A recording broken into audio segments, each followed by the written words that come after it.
everybody! Thank you so much for tuning in! So today we're going to be discussing PTSD, or post-traumatic stress disorder. Post-traumatic stress disorder is a far more common psychiatric disorder than people may think. It occurs regardless of gender, age, or race. 1 out of every 11 individuals at some point in their lives may be given a diagnosis of PTSD. With the condition of our world and society today, I'm sure you've heard about it. But what is it? PTSD is the result of a traumatic event or events that leave victims with lasting feelings of fear or helplessness, and memories that do not fade and are difficult to process. They are frequently plagued by unbidden thoughts or emotions that cause them to relive heightened states of stimulation that trigger memories of the event or events. Sexual, emotional, or physical abuse, an unanticipated loss of a loved one, an accident, a battle, a crisis, or a catastrophic event are a few examples of instances that may cause PTSD.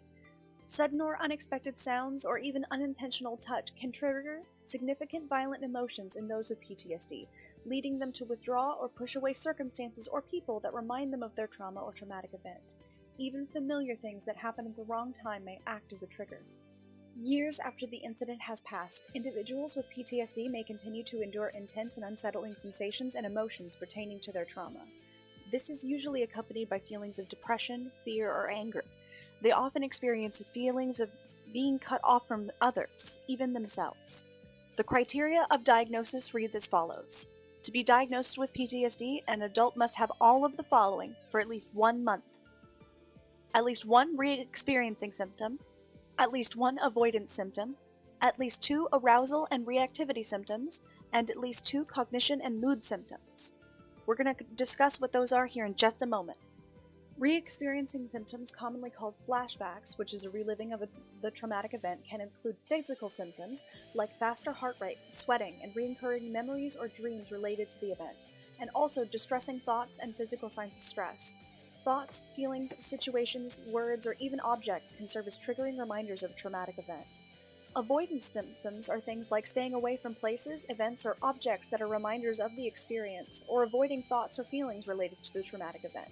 Symptoms may cause people to change routines. For example, after a vehicle accident, victims may avoid sitting in a car or avoid a particular place after a stressful or a frightening event. Arousal and reactivity symptoms are felt constantly. They can lead to feelings of anger and stress. They often interfere with aspects of daily life and functioning. These symptoms include having difficulty concentrating, feeling always on edge, feeling irritated and having angry or aggressive outbursts. It can also include engaging in risky, destructive, or reckless behavior.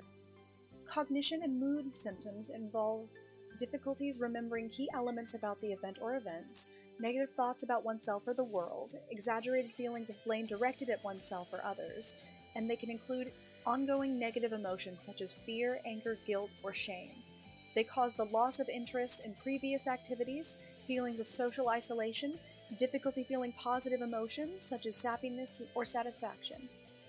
Cognition and mood symptoms can begin to worsen after a traumatic event, and it can even lead to a sense of detachment from friends and family members. Remember that little almond-shaped guy in your brain called the amygdala? The same guy that gets overwhelmed by overstimulation and puts you in that fight-or-flight state of panic?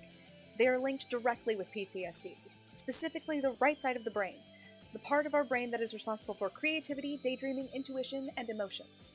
It becomes hyperactive after a traumatic event, leaving a lasting impression in an individual, which we call PTSD. Why do some of us develop PTSD after a traumatic event and others don't? From reading into it, I have discovered that there are some risk factors that make people more susceptible to PTSD than others. These risk factors can include exposure to previous traumatic experiences, particularly in childhood, getting hurt or seeing people be hurt or unalived, feelings of horror or helplessness, having little or no support after a traumatic event and being unable to process it, dealing with stressful or traumatic circumstances after the event, like the loss of a loved one, pain and injury, or the loss of a job, or having a personal or family history of mental illness or substance abuse. Everyone's treatment plan and journey to healing should be unique and personal. For those who receive a diagnosis of PTSD, it is important to work with an experienced mental health professional. The main treatments of the disorder are psychotherapy, medication, or a blend of talk therapy and medication. Research shows that support from family and friends can also be an essential part of recovery. For more information on PTSD, the National Center for PTSD is the leading federal research center on education and for PTSD and traumatic stress. The Anxiety and Depression Association of America also has a great list of resources. Thank you guys so much for watching me today. I would like to send out a huge thank you to my Patreon members, Piccolorama and Orion the Bard, and a giant thank you to my manager, The Occultist, for being so awesome and for also being my producer and the editor of my thumbnails, and a huge thank you to Dan for being the editor of my videos. Thank you so much, Dan. I appreciate you with all of my heart. Everybody take good care of yourselves, be sure you drink lots of water, and get plenty of rest. Bye!